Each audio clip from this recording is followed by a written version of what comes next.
नमस्कार दोस्तों, स्वागत है आपका अपने YouTube चैनल पर। तो चलिए शुरू करते हैं।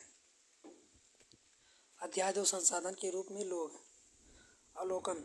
संसाधन के रूप में लोग अध्याय जनसंख्या की अर्थव्यवस्था पर दायित्व से अधिक परिसंपत्ति के रूप में व्याख्या करने का प्रयास है। जब शिक्षा, प्रशिक्षण और चिकित्सा सेवाओं में निवेश किया जाता है तो यह जनसंख्या मानव पूंजी में बदल जाती है। वास्तव में मानव पूंजी कौशल और उसमें निहित उत्पादन के ज्ञान का स्टॉक है। परिचय। संसाधन के रूप में लोग वर्तमान उत्पादन कौशल और क्षमताओं के संदर्भ में किसी देश के कार्यरत लोगों का वर्णन करने का एक तरीका है। उत्पादक पहलू की दृष्टि से जनसंख्या पर विचार करना सकल राष्ट्रीय उत्पाद के सृजन में उसके योगदान की क्षमता पर बल देता है। दूसरे संसाधनों की भांति जनसंख्या भी एक संसाधन है। मानव संसाधन। यह विशाल जनसंख्या की एक सकारात्मक पहलू है जिसे प्रायः उस वक्त अनदेखा कर दिया जाता है जब हम इसके नकारात्मक पहलू को देखते हैं, जैसे भोजन, शिक्षा, स्वास्थ्य सुविधाओं की जनसंख्या तक पहुंच से संबंधित समस्याओं पर विचार करते समय। जब हम विद्यमान मानव संसाधन को अधिक शिक्षा या स्वास्थ्य द्वारा विकसित किया जाता है, तब हम इसे मानव पूंजी निर्माण और भौतिक पूंजी निर्माण की भांति देश की उत्पादक शक्ति में वृद्धि करता है। मानव पूंजी में निवेश शिक्षा, प्रशिक्षण और स्वास्थ्य सेवा के द्वारा भौतिक पूंजी की भांति प्रतिफल प्रदान करता है। अधिक शिक्षित या बेहतर प्रशिक्षित लोग उच्च उत्पादकता कारण होने वाली अधिक आय, साथ ही अधिक स्वास्थ्य लोगों की उच्च उत्पादकता के रूप में प्रत्यक्ष देखा जाता है।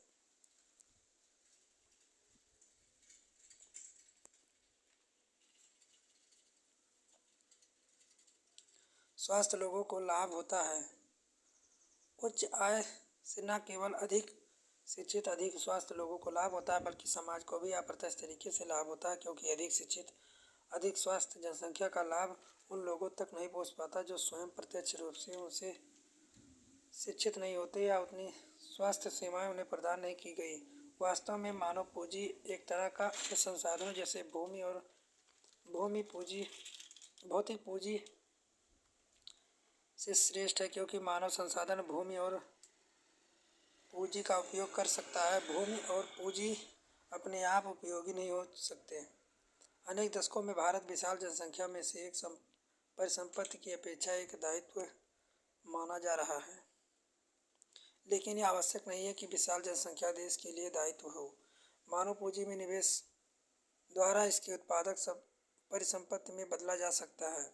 उदाहरण के लिए सबके लिए शिक्षा, स्वास्थ्य, आधुनिक प्रौद्योगिकी के प्रयोग में औद्योगिक और कृषि श्रमिक प्रशिक्षण, उपयोगी वैज्ञानिक अनुसंधान और संसाधनों के व्यय द्वारा। निम्न दो उदाहरण स्पष्ट करते हैं कि लोगों के उत्पादन संसाधन बनाने का प्रयास करते हैं।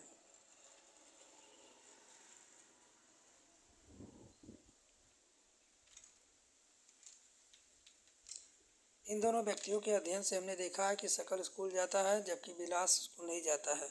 शकल शारीरिक रूप से हुष्ट पुष्ट और स्वस्थ है, बार बार डॉक्टर के पास जाने की आवश्यकता नहीं पड़ती है।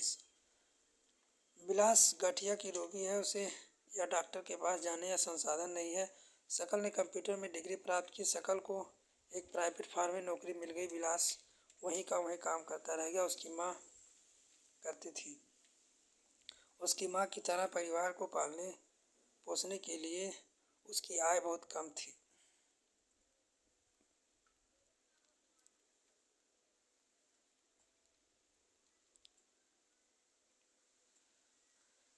जापान देशों में मानव संसाधन पर निवेश किया गया है। उनके पास कोई प्राकृतिक संसाधन नहीं था। यह विकसित धनी देश है। वह अपने देश के लिए आवश्यक प्राकृतिक संसाधनों का आयात करते थे। वह कैसे धनी विकसित बने? उन्होंने लोगों के विशेष रूप से शिक्षित और स्वास्थ्य के क्षेत्र में निवेश किया। उन लोगों ने भूमि और पूंजी जैसे अन्य संसाधनों का कुशल उपयोग किया। इन लोगों ने जो कुशलता और प्रौद्योगिकी विकसित की, उसी से ये देश धनी और विकसित बने। पुरुष और महिलाओं के आर्थिक क्रियाकलाप। विलास और शकल की तरह लोग विभिन्न क्रियाकलापों में संलग्न हैं। हमने देखा है कि विलास मछलियाँ बेचता है और शकल को एक फार्म में नौकरी मिल गई है। विभिन्न क्रियाकलापों में तीन प्रमुख क्षेत्र को प्राथमिक, द्वितीयक और तृतीयक वर्गीकृत किया गया है। प्राथमिक क्षेत्र में अंतर्गत कृषि, वानिकी, पशुपालन, मत्स्य, मुर्गी पालन, खनन, उत्खनन। द्वितीयक क्षेत्र विनिर्माण। तृतीयक व्यापार, परिवहन, संचार, बैंकिंग, बीमा, स्वास्थ्य, शिक्षा, पर्यटन सेवाएं आदि शामिल हैं।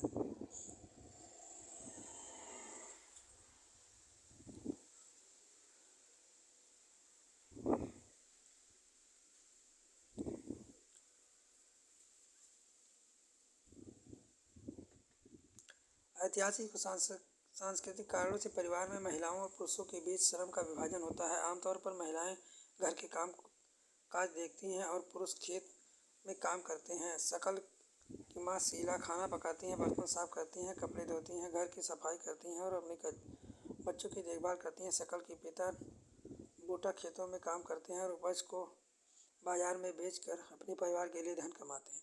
शीला परिवार के पालन पोषण के लिए जो सेवाएं प्रदान करती हैं उनके लिए कोई भुगतान नहीं किया जाता है। बूटा धन कमाता है जिसे वह परिवार के पालन पोषण पर खर्च करता है। परिवार के लिए दी गई सेवाओं के बदले महिलाओं को भुगतान नहीं किया जाता है। उनकी सेवाओं को राष्ट्रीय आय में नहीं जोड़ा जाता है।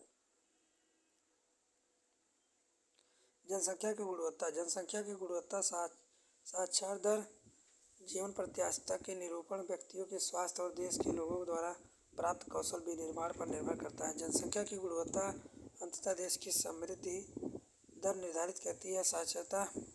साक्षर और स्वास्थ्य जनसंख्या परिसंपत्तियाँ होती हैं। शिक्षा। अपने जीवन में आरंभिक वर्षों में शकल की शिक्षा ने बाद के वर्षों में अपनी अच्छी नौकरी और अच्छे वेतन के रूप में फल दिया। हमने देखा है शकल के विकास के लिए शिक्षा एक महत्वपूर्ण आगत है। इसके लिए नए क्षितिज खोली गई, आकांक्षाएं दी, जीवन के मूल्य विकसित किए। न केवल शकल के लिए बल्कि समाज के विकास के लिए शिक्षा का योगदान है। यह राष्ट्रीय आय, सांस्कृतिक समृद्धि में वृद्धि करती है और प्रशासन की कार्यक्षमता बढ़ाती है। प्राथमिक शिक्षा में सार्वजनिक पहुंच धारणा गुणवत्ता प्रदान करने का प्रावधान किया गया है। इस मामले में लड़कियों पर विशेष जोर दिया गया है। प्रत्येक जिले में नवोदय विद्यालय जैसे प्रगति निर्धारण विद्यालयों की स्थापना की गई। बड़ी संख्या में हाई स्कूल के विद्यार्थियों को ज्ञान और कौशल संबंधी व्यवस्था उपलब्ध कराने के लिए व्यावसायिक शाखाएं विकसित की गई। शिक्षा परियोजना परिव्यय पहली पंचवर्षीय योजना के 151 करोड़ रुपए से बढ़ाकर 2021-22 में 99,000 करोड़ रुपए हो गया है। सकल घरेलू उत्पाद के प्रतिशत रूप में शिक्षा का व्यय 1951 से 52 में 0.64 से बढ़कर 2019-20 में 3% हो गई। इसके बाद केंद्रीय राज्य सरकार के दस्तावेज भारतीय रिजर्व बैंक के द्वारा एक बजट अनुमान 2020-21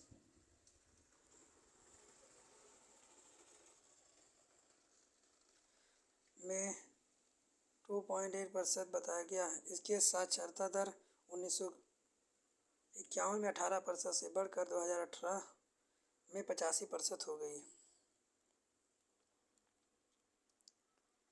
साक्षरता प्रत्येक व्यक्ति न केवल अधिकार बल्कि यह नागरिकों द्वारा कर्तव्यों का ठीक प्रकार से पालन तथा अपने अधिकारों का ठीक प्रकार से लाभ उठाने के लिए अनिवार्य होती है। यद्यपि जनसंख्या के विभिन्न भागों के बीच व्यापार अंतर पाया जाता है। महिलाओं की अपेक्षा पुरुषों में साक्षरता दर करीब 16% अधिक होता है। ग्रामीण क्षेत्रों में अपेक्षा नगरीय क्षेत्रों में साक्षरता दर 14% अधिक है। 2011 में कुछ जिलों में साक्षरता दर 94% था, जबकि बिहार में 62%। 2019-20 में प्राथमिक स्कूल प्रणाली भारत के 9 लाख अधिक गाँव में फैली। दुर्भाग्यवश स्कूल शिक्षा के लिए विस्तार को शिक्षा के निम्न स्तर और पढ़ाई के बीच छोड़ने का उच्च दर ने कमज़ोर कर दिया। 6 से 14 वर्ष की आयु में सभी स्कूल के बच्चों को 2010 तक प्रारंभिक शिक्षा प्रदान करने की दिशा में सर्व शिक्षा अभियान एक महत्वपूर्ण कदम है। राज्यों, स्थानीय सरकारों और प्राथमिक शिक्षा सार्वजनिक लक्ष्य को प्राप्त करने के लिए समुदाय की सहभागिता के साथ ही केंद्रीय सरकार किया एक समयबद्ध पहल है। इसके साथ ही प्राथमिक शिक्षा में नामांकन बढ़ाने के लिए सेतु पाठ्यक्रम और स्कूल लोटो शिविर प्रारंभ किए गए। कक्षा में बच्चों की उपस्थिति को बढ़ावा देने के लिए बच्चों के धारण और उनकी पोषण स्थिति में सुधार के लिए दोपहर के भोजन की योजना कार्यान्वित किया जा रही है। इन नीतियों से भारत में शिक्षित लोगों की संख्या में वृद्धि हो सकती है। 12वीं योजना में 18 से 23 वर्ष की आयु के नामांकन में 27% तक वृद्धि 2018 में रही है। यह विश्व में औसत 26% से मिलती जुलती है। यह रणनीति बहुत वृद्धि और गुणवत्ता राज्यों के लिए विशेष पाठ्यक्रमों में परिवर्तन और स्वीकार करना, व्यवसायीकरण और सूचना प्रौद्योगिकी उपयोग का जाल बिछाने पर केंद्रित है। प्रयास दूर शिक्षा, औपचारिक अनौपचारिक दूरस्थ संचार प्रौद्योगिकी शिक्षा देने के लिए शैक्षणिक संस्थानों के अविष्कार पर केंद्रित है। पिछले 60 वर्षों से विशेष क्षेत्रों में उच्च शिक्षा देने के लिए शिक्षा संस्थानों तथा विश्वविद्यालयों की संख्या में महत्वपूर्ण वृद्धि हुई है। 1951 में से 2019-20 के बीच कॉलेजों तथा विश्वविद्यालयों की संख्या में वृद्धि, छात्रों के नामांकन तथा अध्यापकों की भर्ती को सारणी 2.1 में देखें। स्वास्थ्य फार्म का उद्देश्य लाभ को अधिकतम करना है। क्या आप सोचते हैं कि कोई भी फार्म ऐसे व्यक्तियों को रोजगार देने के लिए प्रेरित किया है जो खराब स्वास्थ्य होने के कारण स्वास्थ्य श्रमिकों के बराबर कार्य कर पाएँ? किसी व्यक्ति का स्वास्थ्य से अपनी क्षमता को प्राप्त करने के लिए बीमारियों से लड़ने का ताकत देता है। ऐसा कोई आश्वस्त स्त्री पुरुष संगठन के समग्र विकास में अपने योगदान को अधिकतम करने के में सक्षम नहीं होता है। वास्तव में स्वास्थ्य अपना कल्याण करने के लिए एक परिहार्य आधार है। इसलिए जनसंख्या की स्वास्थ्य स्थिति को सुधारना किसी भी देश की प्राथमिकता होती है। हमारी राष्ट्रीय नीति का लक्ष्य जनसंख्या के अल्प सुविधा प्राप्त वर्गों पर विशेष ध्यान देते हुए स्वास्थ्य सेवाओं, परिवार कल्याण और पौष्टिक सेवा तक इसकी पहुंच को बेहतर बनाना है। पिछले 5 दशकों में भारत ने सरकारी और निजी क्षेत्रों में प्राथमिक, द्वितीयक और तृतीयक सेवाओं के लिए अपेक्षाकृत विस्तृत स्वास्थ्य आधारित संरचना और जनशक्ति का निर्माण किया है।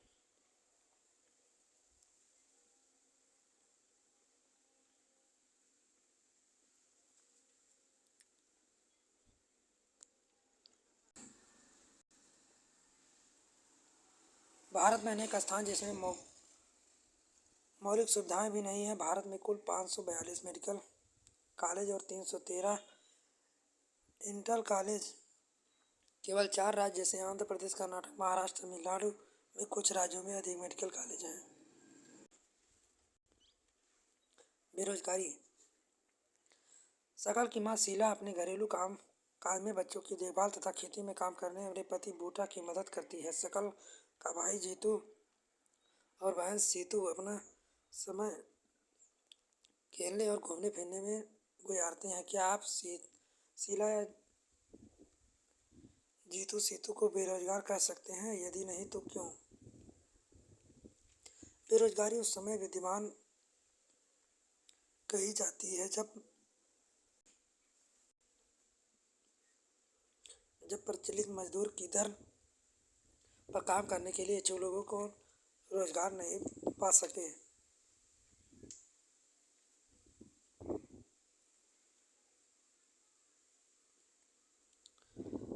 श्रम बाल जनसंख्या के वे लोग शामिल किए जाते हैं जिनकी उम्र 15 वर्ष से 60 वर्ष के बीच है।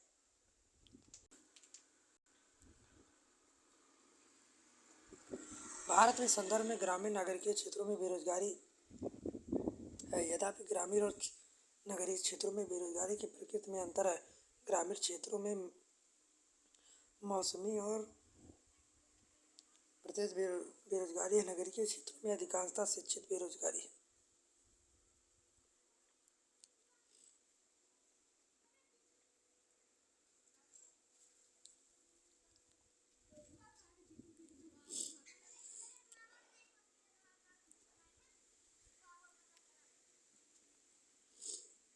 आइए उपरोक्त तीन क्षेत्रों में रोजगार की परिदृश्य की चर्चा करें। कृषि का सबसे अधिक अवशोषण करने वाला अर्थव्यवस्था का क्षेत्र कृषि है। पिछले वर्षों में पूर्व चिंतित बेरोजगारी के कारण कृषि पर जनसंख्या की निर्भरता में कुछ कमी आई है।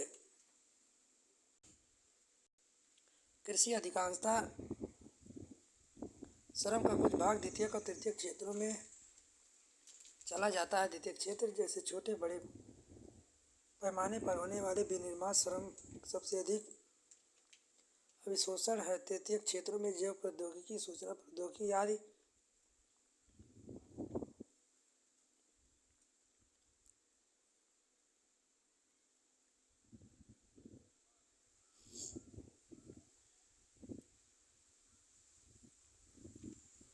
अभ्यास